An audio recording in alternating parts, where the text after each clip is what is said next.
I I don't preach, Nate. I went to Bible college and for business administration. I did have to take one preaching class. I know I didn't fail it because I used my wife's notes because she had taken it the year before. She's the only one that got me through college because she basically took almost every class, not the business classes, but she took all those other classes, gen ed Bible classes and stuff. She took those a year before me, so, and she's a straight A student. She's, and so I just used her notes, and I passed. I didn't have to try too hard. I passed. C's get degrees, right? So my name is Scott Durr. I grew up here in Grinnell. So I see a lot of faces that I recognize. I see some friends, I see some acquaintances, and I see some strangers. So that's good. Did you ever watch The Big Bang Theory, that show? There's this one time when Sheldon says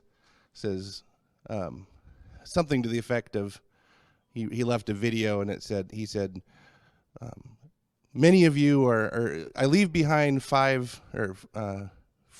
very good friends and one treasured acquaintance. And they all look around and want to know who the treasured acquaintance is instead of the very good friend. So I see a lot out here. I see some very good friends.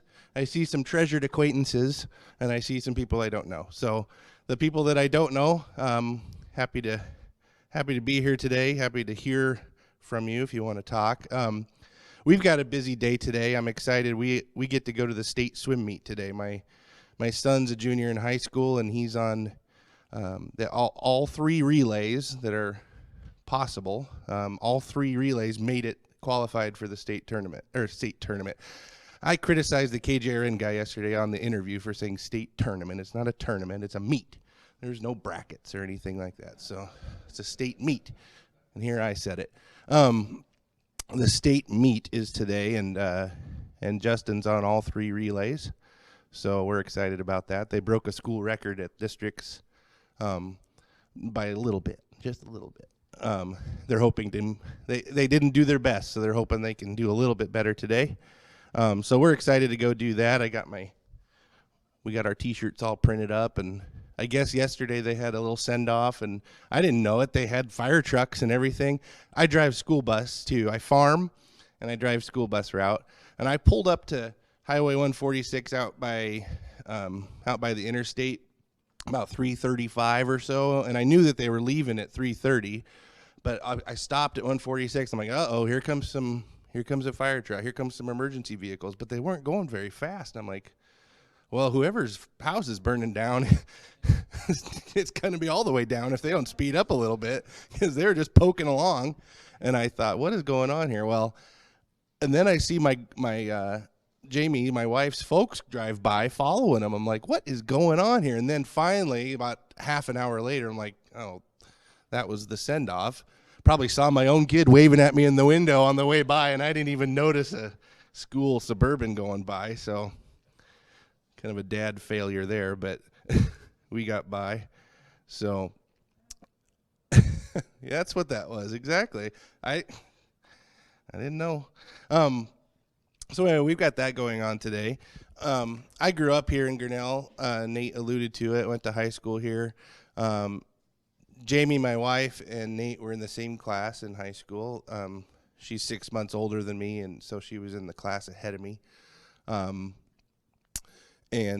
we knew each other a little bit growing up. I would say your wife and my wife probably knew each other better than we ever did. They hung out as kids growing up. I just remember Jamie always saying going over to the Thompsons' house growing up, like every weekend. I think parents got together and did something. So, or she said the Thompsons. She would say always, we're going to the Thompsons. So, yep, born and raised here. Family was always here. I'm a farm kid, so I'm actually farming now. I'm the 5th generation on our farm. It's on my maternal side, so I'm not the Durr side, but the Vote side. So it's been interesting. As I've lived there, I've gotten to look into my family history a little bit better. So what I'm going to do today, and going back to I'm not a preacher, I'm a storyteller. Whenever I get up in front of people, I prefer to tell a story. In fact, whenever I listen to my sermons or listen to my preachers, I always prefer them to tell more stories, because stories, people connect to stories. Even if it's a retelling of a Bible story, a good retelling of a Bible story puts you in the story, doesn't it? Jesus always told parables, or you'd hear stories from the Bible, and you always identified with one of the characters in the story, right? Even though you may be ashamed to admit, I'm the prodigal son, I'm not the one that stayed at home. Or maybe I am the prodigal son and the one that stayed at home, or maybe I'm the sheep, that's wandered. So you always identify with the story. So that's why I always like stories. So I'm going to tell a story today. There will be a little bit of application at the end, but I want more discussion at the end too. So the theme of the story today, which I found very appropriate to talk to with a men's group. What's on Monday? Anybody? Valentine's Day. I didn't know if anybody in this room would get that or not. Old man in the back got it. He's been around a little. He knows.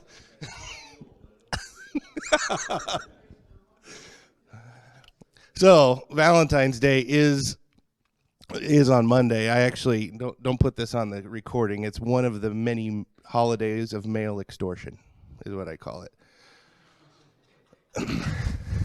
Valentine's Day, anniversaries, birthdays, all holidays of to extort the American male out of their money, is what it is.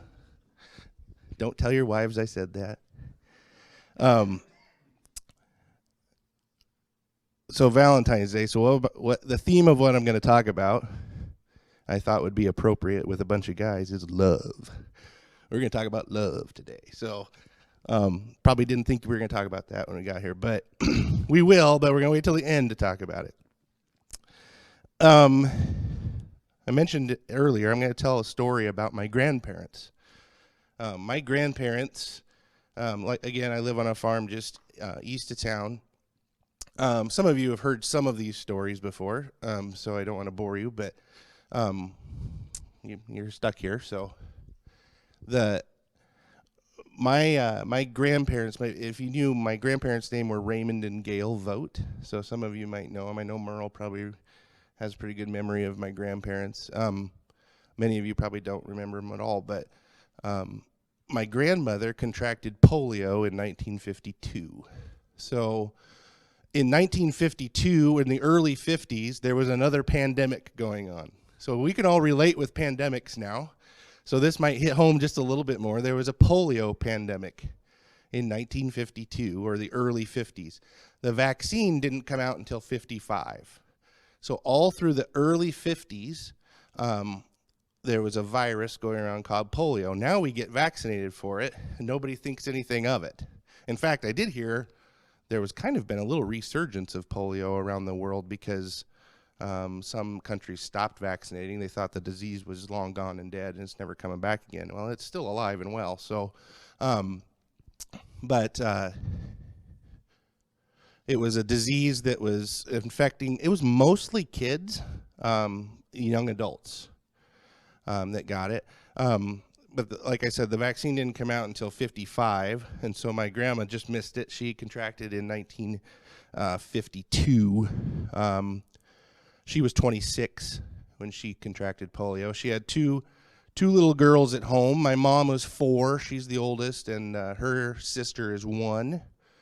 And then later on in life, actually, one of the miracles that happened when my grandma had polio, she was told she was not going to have children again.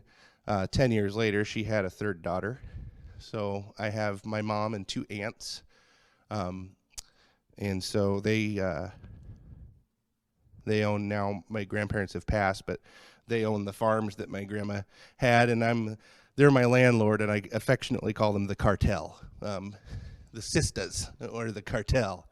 So I love my mom and I love my aunts, so that's a term of endearment, the cartel. But my mom was 4. My aunt was 1. My grandpa was a farmer, of course, and so farming in the early 50s, I don't know. I don't know what it was like. I know it was hard work. I know that farms in the 50s look different than farms do now. There was likely corn, soybeans, oats, cattle, hogs, sheep, chickens, any of those things or all of those things were likely on that farm. So it was a lot of work. It was a lot of work. And so my grandfather was a hardworking farmer, came from a staunch German family. All the stories I've ever heard about my great-grandparents were that don't make them mad, and you're lucky if you get a hug because they're firm and they're strong and you work hard and you know that's how we made it over here and that's how we're going to do it here. And loving and affectionate, no, not as much as what we would know today. Loving, yes, just in a different way. That we does anybody have relatives like that or grandparents they remember that were that I don't know how to describe it other than staunch, like firm, seemingly unloving, but yet they would never say they don't love their kids or love their grandkids. But and my grandpa was that way too. He always, I wouldn't call him a grouchy fellow. Some people might call him grouchy. He kind of looked like Abraham Lincoln. Later in life, he'd grow a beard. He was tall. He was 6'4", thin. Kind of did look like Abraham Lincoln. He could have won a contest if he grew a beard and put a top hat on. But I remember as a kid, I spent a lot of time at my grandparents' house. And I remember being on the farm like any grandson or son, being on the farm. My dad eventually went and worked with my grandpa too. So that's how we transitioned into the farming world. So we were over at Grandpa's and Grandma's house a lot because that was the hub of all the activity. And I can only remember twice him ever getting really mad at me or losing his temper, 2 times. So you remember if it only happened twice. But as a little kid, this had to have been prior to when we lived there, so it was prior to me being 10 years old. I remember it, so I must remember it was pretty traumatic to me. One time I totally deserved it. I violated the farm safety rules. He was out on the tractor. I got home from school or somehow got over there after school, and I wanted to go ride with him in the tractor so bad. I ran out there, and he was doing something out in the driveway with the tractor, and I thought he saw me, and I first step up onto the ladder or on the step of the tractor, and he popped the clutch, and because he didn't see me, and I fell off that tractor and got about this close from getting run over. And boy, he laid into me about farm safety, and I remember that, and I totally deserved it because I broke the rules about when it was appropriate to go jump on the tractor. Another time I was 19. I think I might have done that first one twice. That's why I remember doing that. And like the second time was the one I remember the most because he really laid into me that day. The other time I was 19. It was the summer I was back after my freshman year of college. I worked in town for the summer, had a town job, worked in the place with all my friends. Typically after work, we would go play basketball. I ran home, got my basketball clothes, was changing, was ready to come out the door, and there my grandpa stood at the doorway, and he gave me a lecture about how I was 19 years old. I needed to be out there helping my parents do all the farming. There's no excuse for me not to be out there helping. Where was I going? And I said, I'm going to go play basketball, and I hopped in my pickup and went down and play basketball. I remember, I had this tremendous feeling of guilt. I mean, he made me feel so guilty about that. And I remember my dad getting mad. I told him about it, and my dad got mad and said, you're 19, you choose what you want to do. Right or wrong, you made a choice, and it is none of his business what choice you made. And so it was a very odd, I was 19, I didn't quite understand that interaction, I thought I did what I did was wrong, and I thought you'd be mad too, and no, Grandpa shouldn't be doing that. And so I don't know if that was a parenting moment for him, like I don't want my father-in-law telling me what to do with my kid, or I don't know what the deal was with that, but it was very confusing to me. I don't know if that's what happened. It was very confusing to me, but anyway, So back in the early 2000s, late 90s, 2000s, my grandmother decided to write down her story. And if any of you think about doing that as you get older, as your days become less in the future and more in the past, I would challenge you to do that, because if you have had your stories in life are worth something to your children and grandchildren. And so my father-in-law has started doing that. My mom sort of did it. I encouraged my grandparents to do it, but if you're getting to that point where your parents are getting older or you're getting older, it doesn't have to be a novel. It doesn't have to be a biography and to go out and get published. But just start writing down some of the significant things in your life that have happened, and write them down for somebody to learn from in the future. So just a challenge to you. And several years ago, I gave both my grandmothers, I found this little like a little binder I gave them for Christmas, and in this binder, every 365 pages, and it was, Grandma, tell me your stories, and every day it was a different topic, like, tell me about your worst first day of school that you can remember. And so she would go through, and she didn't get to every single one of them, but she'd go through and she wrote them all down. And that is like one of my most treasured possessions now. I love it. So if you have the time to do something like that, do it. So anyway, she wrote her story about contracting and dealing with polio. So I'm going to run down through it a little bit. And keep in mind, yes, this is a story about my grandmother, but it is going to turn out, as we talk later, as much a story about my grandfather and me and us as it is about my grandmother. So keep that in mind. Like I said, she was 26. It was 1952. She contracted polio. She wrote about what it was like that first day. She had a cold. She felt like she had a sinus infection. And before you know it, within 2 days, she couldn't hardly walk. Her muscles shut down. One misconception about polio is it causes paralysis, but it's not paralysis as we know, not like a spinal injury. Sometimes you got a spinal injury in your whatever numbered, vertebrae, and from there on down, you're paralyzed. You lost the use of your legs or your arms or from wherever down. It's not like that. She was, in essence, a quadriplegic after this was all said and done. Almost. She couldn't walk. But what it does is it's a disease of the skeletal nerves. So all of the nerves that control your muscle impulses to move you are damaged in some way. It's not a spinal injury like paralysis where you're numb all the way down. In fact, it's quite the opposite. Oddly enough, your nerves are damaged, but they're heightened so much that the pain associated with polio is just, she said, I remember she said when they moved her to the hospital, getting picked up and moved, just the touch, just it was excruciating to be touched because the pain in the nerves were so heightened. So it's a skeletal nerve disease where it shuts down your mobility. So that's what polio does to you. Yeah, she talked a lot about stories from being in the hospital. She talked a lot about the nerve endings that were so sensitive and the pain that was associated with it. They moved her straight to Des Moines, and pretty quickly they moved her into an apparatus called an iron lung. An iron lung is the old version of a modern day respirator, basically. It's a big tube. It looks like an MRI machine, only it's a steel tube. It's exactly what it sounds like. They slide you into, and there's these compression bags that push you down, and it breathes for you. It pushes your lungs down, and it matches. Eventually, somehow they've matched your breathing pattern, and but you have to lay completely flat on your back on a steel table.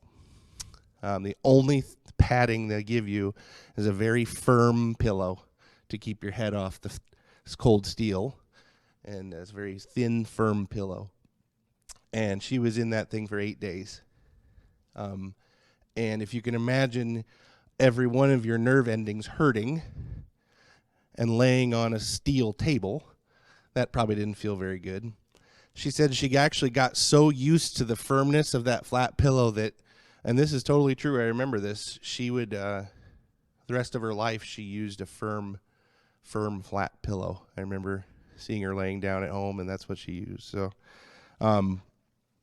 Grandpa would go up when he could. So keep in mind now we have a farm father who's busy every single day from sun up to sundown, and he's got a 1-year-old and a 4-year-old girl at home, 2 girls at home. My grandmother's folks lived over Brooklyn, Hartwick way. And so the 3 of them would ride up there once a week about to see her, because that's all that they could get away.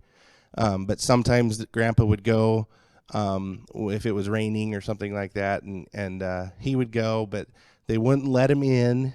But he would cheat, and he'd open the door and say, "The nurses aren't in here. You want something to drink?" And so he'd go and get her a drink and come in there, because it was a very contagious virus, and they didn't know how to deal with it very well. It's just like today when this stupid Rona came out. Nobody knew how to deal with it, right? Nobody knew anything. Well, they were still fighting through that with polio. Only it was like 5 years this pandemic was happening before they came out with a vaccination that worked. And sometimes there was no extra bed in the area, so he would sleep over, and he'd sleep in one of those old wooden wheelchairs, the ones that have the small wheels on the back and the big wheels in the front. And it was all wood with no padding. He'd sleep in that when he'd go to visit. Going back to the iron lung, she said that she would frequently have dreams when she was sleeping in it. She said one of them was, the thing was loud and clanky. And so she would have dreams about being in a mechanic's shop, walking around, and they're clanking, working on stuff and clanking things. But the scary one that I thought was scary, and she said she was totally fine with it, she had a dream that she was at her own funeral, laying in a casket, and that there were flowers laying all over her, and it was the flowers in the room that people had sent her, she said, but just laying in that thing felt like she was laying in her own casket. But she said she never really thought about it being like a vision of her future and death. She just thought, oh, it's just a dream. And that's the way my grandmother was. Talk about somebody who just rolls with the punches, okay? She rarely complained ever about her condition. I never remember her complaining about her condition. She as she got back to living, like, what's the word? Just like figuring out, this is the way I'm going to be and this is how I'm going to have to live. She figured out how to sew again, and several times her reaction speed wasn't very good, and she sewed right through her finger with a sewing machine. A lot of times she'd stick that needle right down through her fingernail. And I saw it one time. I'm like, what? How do you not screaming in pain? She's like, it happens. And she just sewed through her finger. It's attached to whatever she was sewing. She's like, can you give me a hand here? I'm 11 years old, and she'd bleed. I'm like, what? You're going to die. But she had sewed through her finger. Anyway, she was 21 days in that, not 8 days. She was 21. She was 8 days in the hospital when they figured out what was wrong with her. 21 days in the iron lung. 8 months on the polio floor in Des Moines. Following the 8 months, one good story from that. When did televisions come into play? 1951-ish? Early 50s, right? She mentioned that the television had been out, and there were shows. There was no televisions in the hospital. Grandpa bought her a television and took it up there for her room, because she was there for 8 months. Bought her a television, hung it on the wall. It was the only television. It was like 2 televisions in the whole hospital, and it was one of the only ones. And so all the nurses would come down on their breaks and watch TV in Gail's room. And she got so sick of that television, and she's like, can I get something to drink here? And they're like, hold on. And they're watching the show. And then later she said that that Grandpa and her parents would come and watch TV instead of visit with her. They'd come into the room, say, "Hey, how you doing?" "Fine." Flip the TV on. They're watching Howdy Doody instead of visiting her. And I thought to myself, that's the modern day smartphone. Because how often do you? There's nothing more rude than wanting to have a conversation with somebody and they're going like this. Yeah, I do. Right. Mm-hmm. And they're looking at their smartphone. And you're like, "Hello, I'm a human right here in front of you, and you're watching the stupid screen." It started in 1951 with my grandparents and my great grandparents staring at it. That's where blame my family. That's where it started. Anyway, she lost 50 pounds in the hospital. Had to learn how to breathe again, how to eat again, because she had a lot of trouble swallowing. She lost a lot of the nerve endings in her throat and her neck, and so she had to learn how to swallow again. She got to go home for Christmas one day when she was there. Grandpa borrowed an ambulance. Who borrows an ambulance? But he somehow had a buddy who had an ambulance. He borrowed it and went up there and brought her home for Christmas for one day. And then she laughed, as she said in the story, she laughed for the whole time she was there, because on the way home, she convinced him to run the siren. And when he got home, he couldn't figure out how to turn it off. And so he had to call his friend and said, "How do you get this thing to turn off?" Anyway, which sounds like something we would do today, except for the borrowing the ambulance part. But anyway, she got to come home for Christmas one time. She had to go back. She ended up going to Warm Springs, Georgia. FDR, had polio, and he set up a treatment center in Warm Springs, Georgia. The reason they used the Warm Springs is because they had a certain pH level that was supposed to be good for the therapy. The therapy that she went through was what polio then does after the active part of the virus is over. It creates adhesions in your joints, which means it stiffens your joints. So imagine your wrist, and it gets stiff. And so if any of you have arthritis or something that makes your joints stiff, it hurts to bend, or you can't bend all the way. Your back, your knees, your hips, your elbows, all your joints.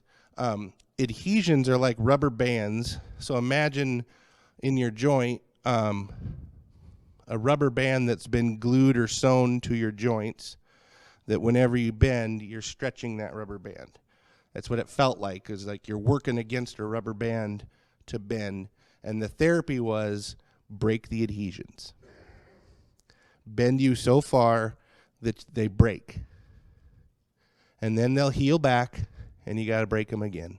And you do that for months.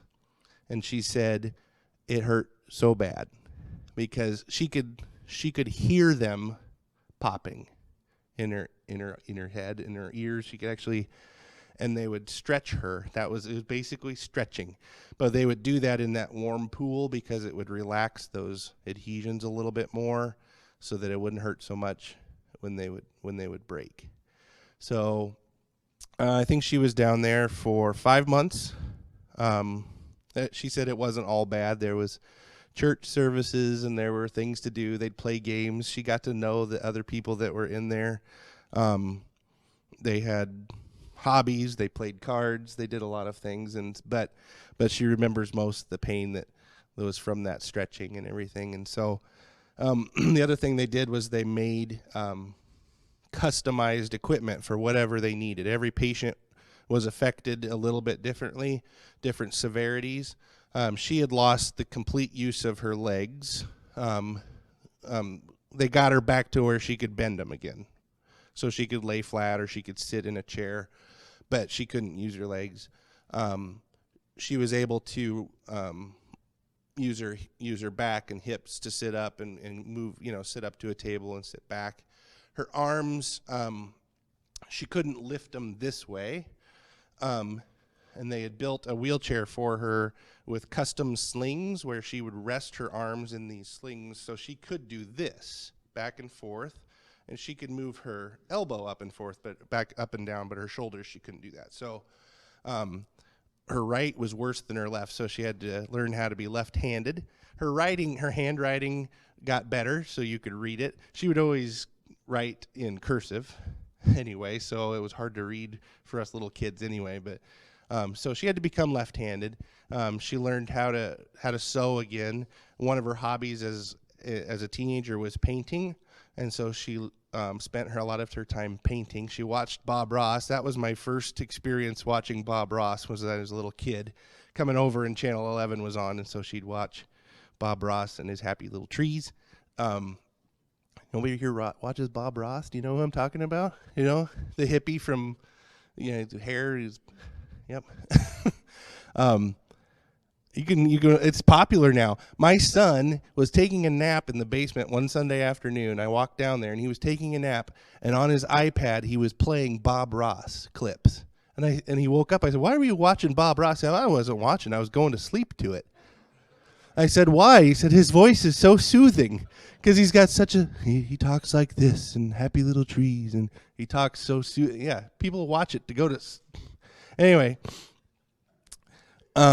She learned how to paint again, and she loved to cook, but she couldn't cook, but she learned how to cut, she'd help cut potatoes. I never knew how she could peel potatoes with a paring knife. She would kind of clamp it down with her right hand, and she's using her left, and she'd cut herself all the time.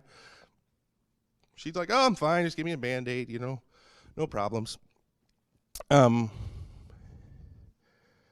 anyway, she had gotten home. Grandpa had went down to see her, took her there. They got to fly. They had to take her. They didn't want to ride in an ambulance the whole way down, because that would have been painful to bounce in an ambulance all the way to Georgia. So they flew her down, but my grandpa had to come. He took a train back the next day. So he left her for 5 months, went down, hopped on a train, came back. Did not go back down until it was time to get her. That time, I think they did come back in an ambulance, though. Probably the borrowed one. But that's what I remember of my grandmother. Was every morning she'd be up all the way through lunch.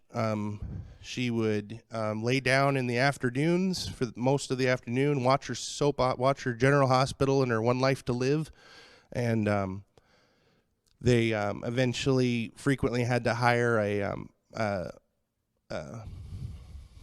house helper. I don't know what to. I never knew what to call Evelyn. Evelyn Edlin. Does anybody remember her? Evelyn Edlin.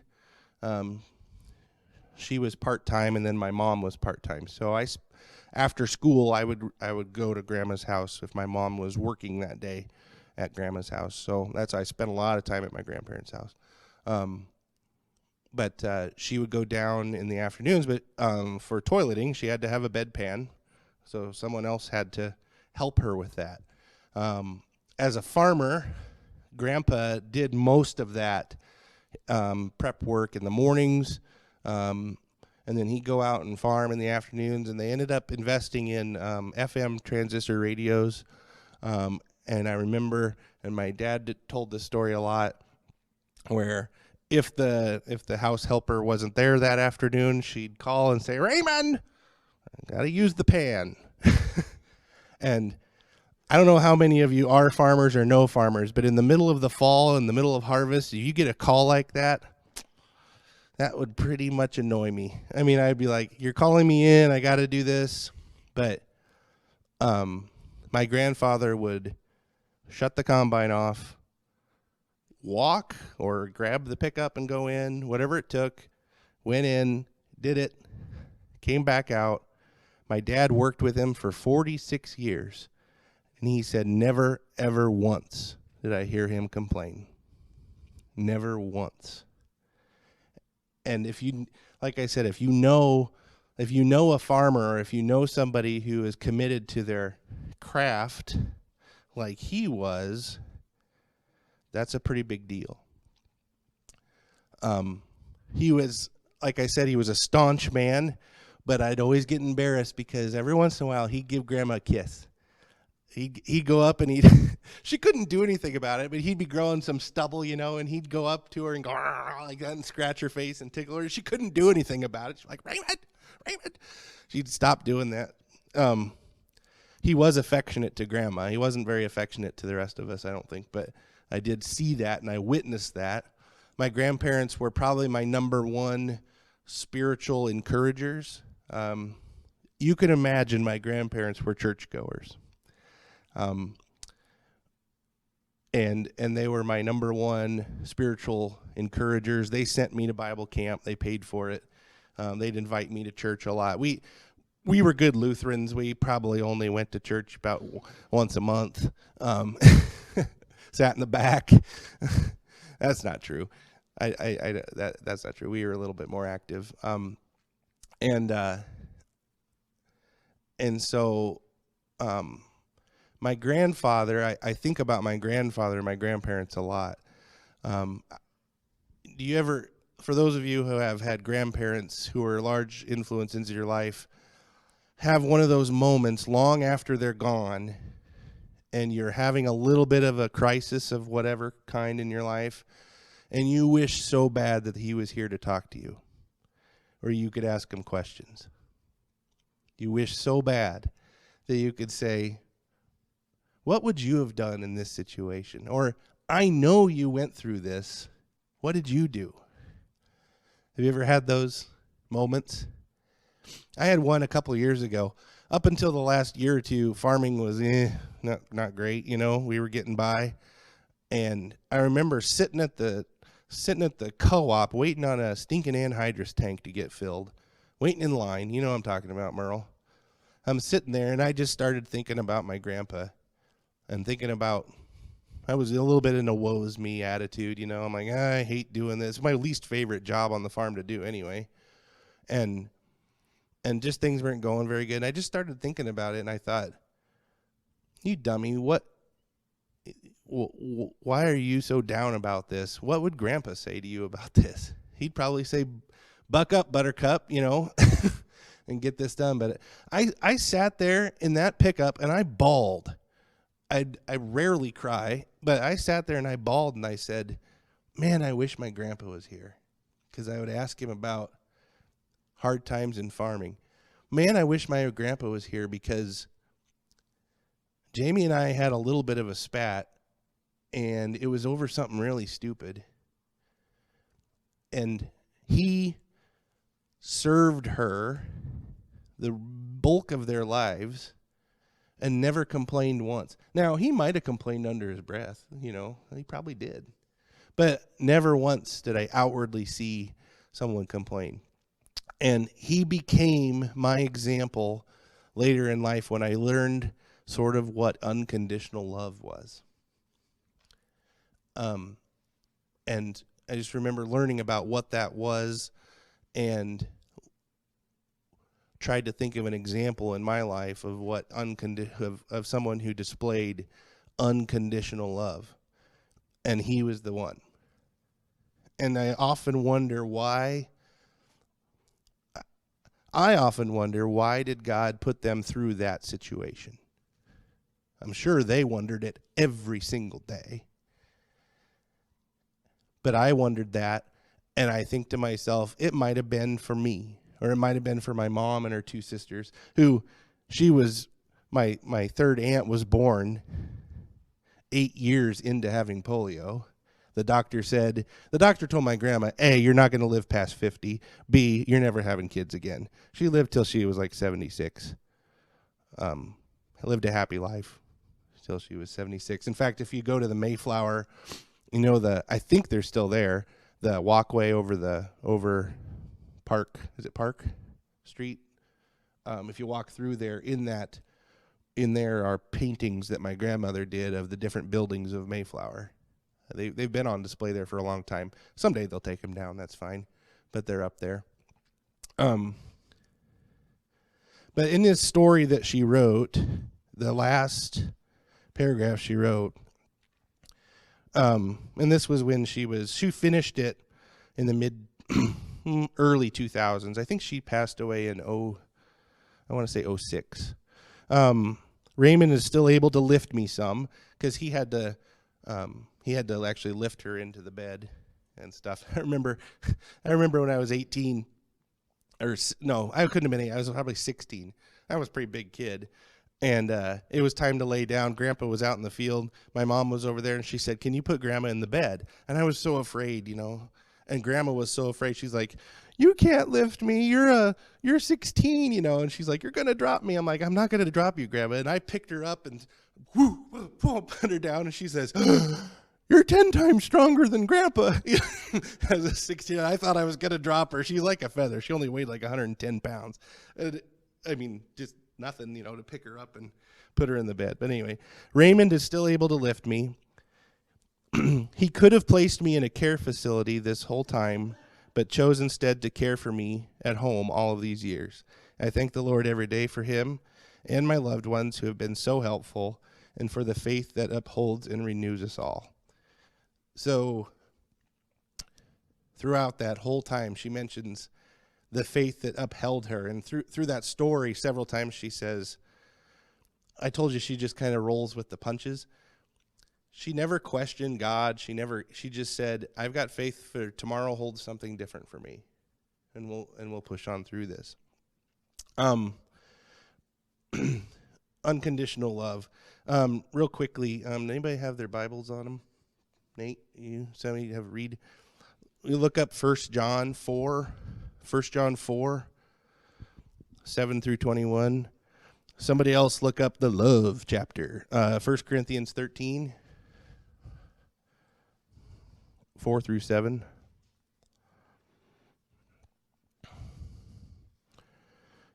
And I'll do the short one, Ephesians 2:8.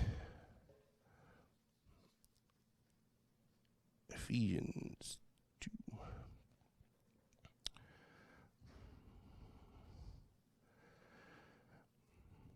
Okay, go ahead and I was trying to be all modern and do this whole talk off my phone because I wanted to be modern.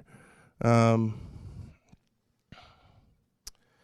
right, 1 John. I'll go ahead and start reading and I'll stop you. Oops.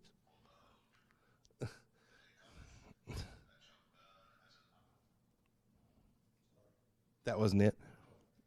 Nate was all ready to go. What did I say? 1 John 4, 7. Start reading at 7 and I'll stop you.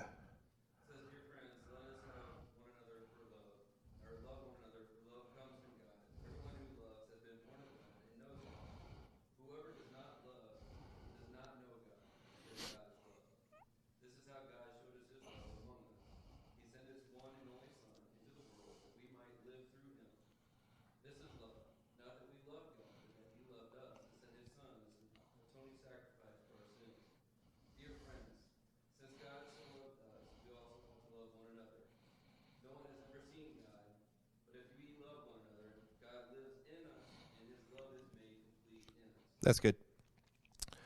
If we are created in God's image, then that tells us that we are created to love. And without love, we are not reflecting God. Is that what you guys heard from that? I always think about created in his image, and I hear all these attributes of God, being loving. The one I like the most is God's a giver. Like we should be givers as well. God gave his only son, so he's obviously a giver. Okay, what was the other one I said? Everybody should have this memorized, right? 1 Corinthians 13, 4 through 7. Anybody got that one? Yep.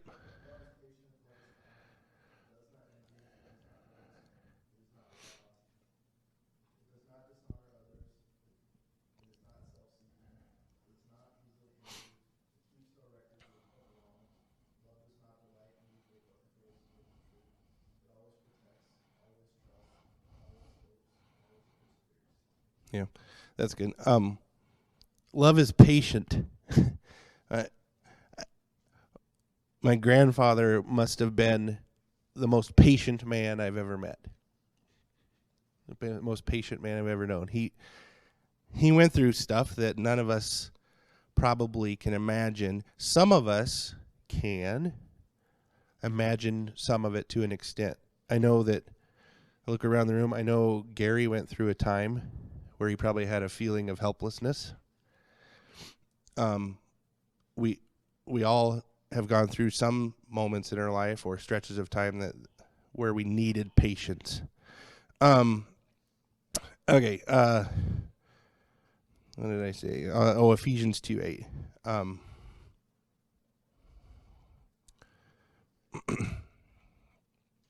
Ephesians 2:8.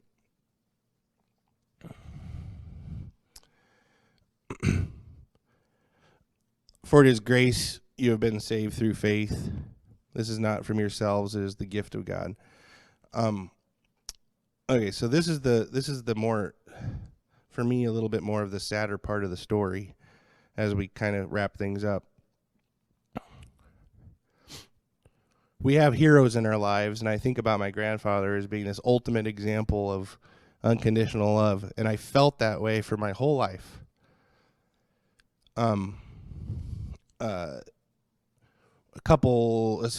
Last year sometime, I don't remember when it was, I wanted to get Grandma's story and kind of edit it. It wasn't super well written. I wanted to make sure some of the grammar mistakes were fixed and things like that, because I thought maybe some other people would like to read this story. So I was going to dress it up a little bit. And so I had misplaced my digital copy. I was like, I don't want to misplace that. My aunt had a physical copy, so I was going to take that, redo it. Along with that, unbeknownst to me, several years ago, on their way to a wedding somewhere in Louisiana or something, my mom and her sisters rode together and wrote down some questions and asked my mom kind of what her memories of this whole thing were as a child. So getting perspectives from my aunts. And I got a copy of that, and I hadn't read that before. I think it was 2016, so it's 6 years old. And just recently I got that copy of it, and I hadn't read it, so I was reading down through it. And it was pretty much all the typical things. You know, she remembers not being able to be in band because she had to stay home and help Grandma and all these other things. She wrote this one paragraph, or this one sentence down, and it struck me a little bit hard. One day there was a huge bruise on Mom's shoulder. Maybe Dad did it. Dad had said to me that day, "Everything is not working out, and I hate your mom right now."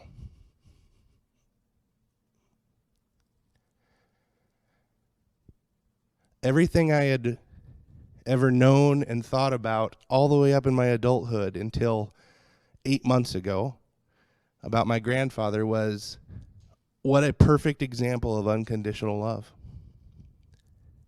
And then I read that.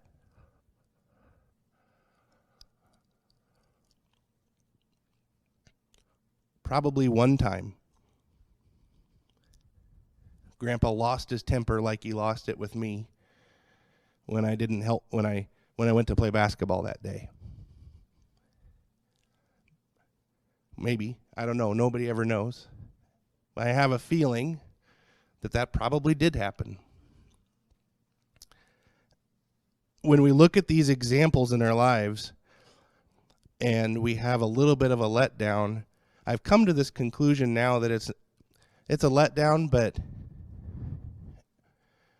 it tells me that Grandpa was full of grace, and he knew exactly God had given him that grace to show upon my grandmother, and we should look to that grace, because we're all going to grab a shoulder too hard someday, or we have. We're all going to fall and do something disappointing to somebody.